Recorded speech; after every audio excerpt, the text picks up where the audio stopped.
Hello everyone and welcome to Game 2 in a series between RSVP and Killer here on Antigua Shipyard. Killer spawning as the yellow Zerg here at what I'll call the 2 o'clock or 3 o'clock position. Meanwhile, RSVP spawning as the light blue or sky blue Protoss.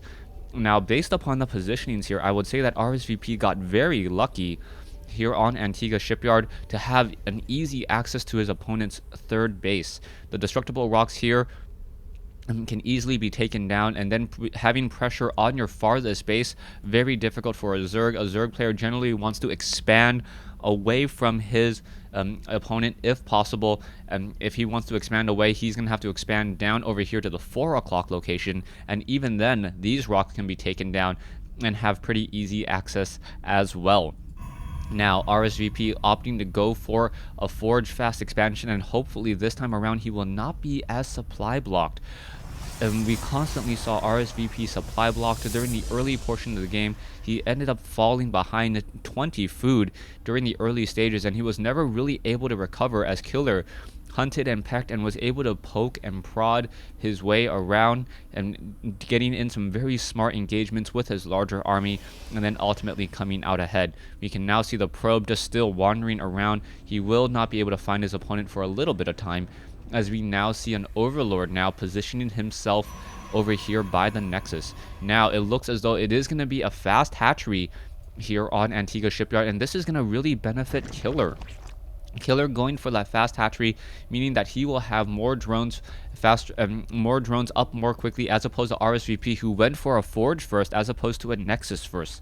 We are going to see that this probe still hasn't found his opponent. By the time he does find his opponent, the hatchery will be about 2/3 to 3/4 of the way completed, as we now see most likely a Nexus will be coming in. Oh no, going for a cannon first. So RSVP really trying to get a cannon and getting his defense up first, and this is not going to work out well. And the Overlord has spotted the Forge already. No, he has spotted the Nexus, but hasn't spotted any buildings. Most likely knows a Forge fast expansion is coming. He's going to see the the hatchery already placed down, and RSVP knows that he needs to get his Nexus up very quickly. The spawning pool about 3/4 of the way, about 80% done now, as we are going to be getting a round of Zerglings. A Nexus will be added. The photon cannon is already up and operational, and all we need is perhaps one pylon and one photon cannon here. And with that, the Zerglings are not going to be able to run in around the back at all. Now, the hatchery has already been completed. Killer now going into double queens, and Killer is going to have an explosive economy, especially if he's able to establish his third base like he did on Shattered Temple. Overlord still flying around, wants to take a look at the back. The Nexus is now about 45% done, as Zerglings are going to make their way out across the map and perhaps try to maintain some of that map control. Probe sitting at his Onaga Tower, gonna see the Zergling coming in. Is he gonna run away in time? No, he is not gonna run away, and now barely moving. Good map control presence there, as the Nexus still feels like it's 25 seconds away, as the Zergling now sits at the bottom of the ramp. We do have a gateway. We are getting double gas though, so RSVP may be opting to go for a very heavy cybernetics core into Stargate, and that would be not my natural assumption here. And once again, RSVP is supply blocked, and very bad news. He needs to constantly get up more and more pylons. This is just really sloppy play from a player of this caliber, as we now finally see another pylon being added here on the front door, making sure that there are no Artosis pylons. There is that third base that I mentioned. Killer is opting to establish that third base well before that 8-minute mark, and hoping that that third base is enough to give him a strong economy while not exposing himself too much. Zerg players do often take a lot of bases, try to defend a lot of locations all at once, and in doing so end up taking a lot more damage than they would like. A queen now laying down a creep tumor, and very smart of this queen to now try to make her way over here to this hatchery. The Stargate already being trained, or already being built. Perhaps a second Stargate gonna get added. And is Killer going to spot the Stargate? Yes, he does spot the Stargate, but is he actually clicked on the building? I don't know if he's actually clicked on the building just quite yet. It looks like a warp gate, unless he actually is paying a close attention. The Forge now level 1 weapons upgrade about halfway completed. Zerglings now down on the low side of the map as well. They have taken a little bit of damage as we are now going into Roaches and teching the tier 2 for Killer. Very important to tech the tier 2. He needs Hydralisks in order to combat against all the Void Rays which will be coming out, and Killer already on top of things with a hatchery here. I do not believe, you cannot warp in on a pylon here, but we can see that these destructible rocks can get destroyed with a Void Ray on the high ground and then warp in Zealots onto the low ground. That may be the right combination of attack and defense, and that may spell almost an absolute trouble, as the Zealots are going to have level 1 weapons upgrade. The Void Ray now already out on the field, going to go after an Overlord. Yes, Overlord already taking some damage there, already down to 100 hit points, is going to end up fully charged, and the Void Ray going to go after the Queen. The Queen trying to go toe-to-toe against a fully charged Void Ray, not a good idea, but a second Queen now joining in, and now the Void Ray knows that it needs to back off. It has not taken any true damage yet, down to 1 hit point on the shield. Good micro control there, and there you see that the destructible rocks are now being taken down, and Zealots coming down here as well. RSVP at 60/60. The Zerglings and the Roaches now trying to make their way over. The Zealots need to be careful. They need to attack back against the Zerglings, and there they are attacking back. The level 1 weapons upgrade really helping out, as the Void Ray in position, going after some of those Zerglings. Now perhaps needs to take down the destructible rocks as a second Void Ray now in the air. The Roaches have to be very careful. The Queens now need to come in, and the Void Rays need to back off against the Queens, but the Queens cannot engage off of creep, so that is the problem. No anti-air, and RSVP may come back around on the far side and decide to put pressure onto the main base. This is gonna come as a complete surprise. Even though RSVP is currently behind by about 30 food, he's gonna attack where he is not expected, hunting down Overlords. One Overlord already down. He needs to go after Evolution Chambers or some additional buildings there. Evolution Chamber gonna get sniped down very quickly. In comes some Hydralisks, and the Hydralisk, could have gotten taken down very easily there. Is it going to go after the Queen now is the key question, as Zerglings, I believe, were able to take down a couple of Roaches here. The Void Ray still needs to go after those rocks here, and now what is happening? The Queen's now back up on the high ground as the Void Rays pushing back across the center. There are a couple Hydralisks in this group. The Hydralisks are going to try to focus down the Void Rays. Not going to be a very, very good job at all. 3 Void Rays against 2 Hydralisks. Not a good battle, as the Void Rays are going to naturally recharge their shields once more. 81 food versus 115. Now another Overlord going to get sniped down here. Killer losing units left and right, and now perhaps going to lose another Overlord in position. The Queens now trying to make their way over, but the Void Ray still causing so many problems. But one Void Ray does go down. A second Void Ray looks like it will go down as well, as the movement speed on those Hydra is finally going to get dissipated, as he is no longer on creep. So 4 Void Rays in the air. Zealots are still being added. We are now going into the Templar Archives. 4 more gas. A third base being established by RSVP, as now the Zerglings going to try to run in down over here. The Zealots are upgraded 1-0. That is it, as the Hydralisks are now coming back around. And where are these Void Rays going? More Void Rays are no longer being added, and we are currently sitting on 5 Void Rays. High Templar is being added now, as Zealots are going to just get surrounded and destroyed by Roaches. However, the Void Rays are going to go after the Queen and perhaps this hatchery. This hatchery can get taken down very, very quickly. That is a lot of Void Rays. Queen's now coming in as well. Is it going to be enough, as the Zerglings are going to try to trade bases? 3 bases versus 3 bases, but the Protoss will come out ahead in that matchup. But one Void Ray once again gets sniped down by a Queen. The Void Ray still backing off around the far side here. Looks like the Zerglings are going to be putting pressure into the main. Zealots are going to perhaps start to attack, and where are we going? The High Templars are in the field, but they do not have enough energy for Psystorm as of yet. Where did those Void Rays go? Void Rays are coming across the center. Is it going to be enough? Zealots and High Templar, and there's the Psystorm dealing so much damage across all of those High Templars, or sorry, all those Hydralisks there, as the Void Rays are now pushing across the center here. All the Hydralisks have been pretty much taken out, and now it is going to be simply only Roaches and 1 more Hydralisk left. More than enough for these Void Rays to handle. Void Rays do not have any weapons upgrade, and this is rather interesting that RSVP has invested so heavily into Void Rays, forcing Killer to go into Hydralisk, a unit that is not commonly used.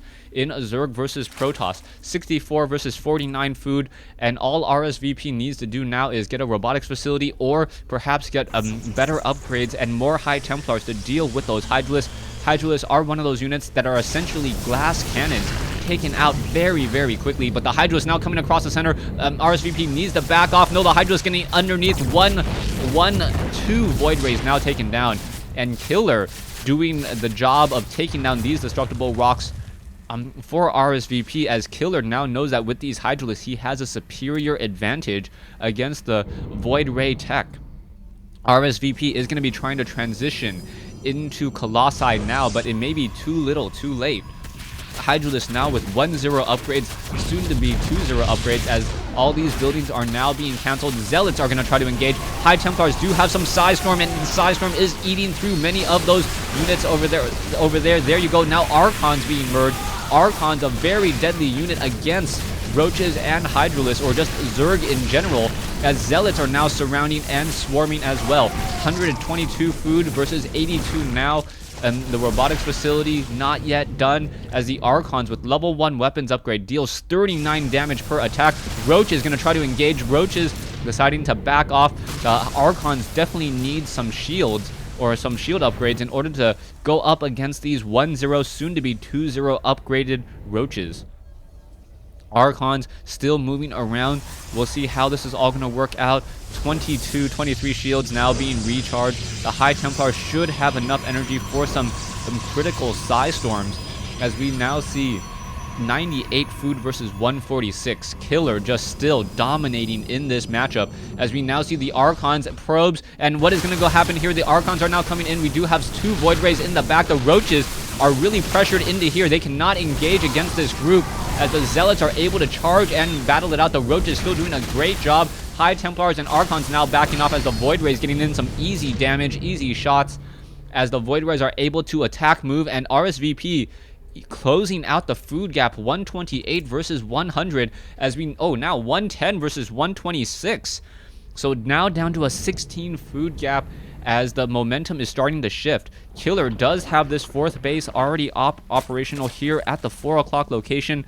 The rocks have not been destroyed. Roaches are down here, as well as the observers helping the Void Rays to destroy some of these creep tumors. Roaches are off over here. Are the Roaches going to get taken out? It looked like a very, very easy target to take down these Roaches. Roaches very vulnerable to Void Rays, and I believe the damage is close to 40 damage a second when those Void Rays are fully charged. Another hatchery now being established by Killer, so Killer now going up to 5 bases. Will it be operational in time, as the Void Rays decide to back off here, trying to take down more creep tumors? There are now more Hydralisks, as Killer now getting up to 141 over 172. The Void Rays need to back off. Will they be able to get away in time, as we now see tunneling claws have been researched? The Roaches with tunneling claws able to regenerate 10 hit points a second. That is very, very high, very, very effective. And as I don't even believe the Zealots deal 10 damage a second, or a little bit more than 10 damage a second, if you account for that armor. Now, taking a look off over here, the Roaches are going to perhaps try to get up onto the high ground and shoot up onto the high ground. That's some very, very powerful spit coming in from that Zerg army, as now the Immortals and Archons are engaging one Overlord. Oh, Psystorm coming in. There you go. Just raining down so much damage across multiple units there. Hydralisks taking a little bit more damage than they would like, as we now see, we should now be seeing, yes, a Nexus being established at the Gold. The Gold now trying to be established here. The Void Ray, the Hydralisks are going to spot this here. The Zealots are going to engage. Infestors now coming in. There's the Fungal Growth. Psystorm coming in.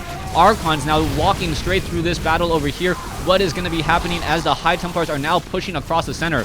We still see Killer with a dominant food advantage, but is the Micro and the Psystorm going to be too much? Archons dealing a lot of damage here, and now an Archon battling out. Infested Terrans joining in on the fight.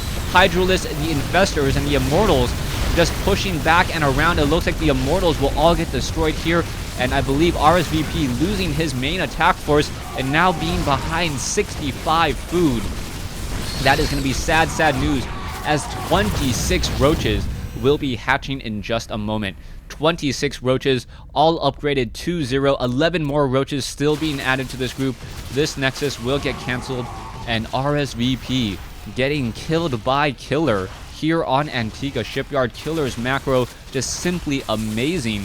Something to behold in this matchup, and as RSVP was looking to try and use Void Rays, just not successful at all. No Colossi. Immortals successful. Oh, what is this High Templar going? It is just gonna die. Yes, it does absolutely die without getting one Side Storm off. You cannot let those very expensive glass cannons fall like that, as Mutalists are now coming in. Side Storm, is it going to come? Yes, it's now starting to rain across a couple of those Roaches, but the Roaches are beefier than Hydralisks, and especially with Tunneling Claws and that superior regeneration rate, able to heal up so much. Overseers now allowing the Queen to snipe down one of those observers, and now with an army as such as this, he's just going to be able to just attack move into this position, taking down one after the other. Are we going to get some fungal growth feedback onto the infestors? Perhaps another feedback trying to just get those more expensive units. High Templars are not, where are they going now? Merging into an Archon here. Infested Terrans now being added, but it may be simply too little, too late, as RSVP tries to build more units and salvage this game. Zealots now coming back around. They are upgraded 2-0. There are enough Void Rays to push this attack back once more, and the Roaches are once again fleeing. Hydralisks and Infestors look to come back in for a counterattack. Are the Infestors going to be able to drop some Infested Terrans? Not quite yet, as the Roaches are now pushing forward. There's the fungal growth, and the Infestors now need to drop some Infested Terrans, or something needs to happen, as another fungal growth comes in. Hydralisks finishing off the Void Rays, as the Hydralisks now finish off the Stalkers here, and I believe the GG has been a long time coming. Losing this third base, he is essentially mining off of no bases. Now Zealots are trying to clear out, warp in on the far side, perhaps clear out some of the hatcheries. Drones now coming in to join in on the fight. The drones will be able to get in a decent surround. The Zealot does finish it off, as we now see apparently a ping for no real reason. An Immortal trying to go after some Hydralisks, not a good call there, as all the probes are just cowering behind this assimilator, going, please don't see me, as the Roaches apparently leaving them alone. And there you have it. There's the GG. RSVP losing to Killer in Game 2 in this series. Stay tuned for Game 3 in this series, as we'll see if RSVP will be able to take a notch off of Killer and force a Game 4, or if I'm just casting these games out of order. I try not to, but sometimes they are mislabeled. Thanks for watching. Thanks for listening.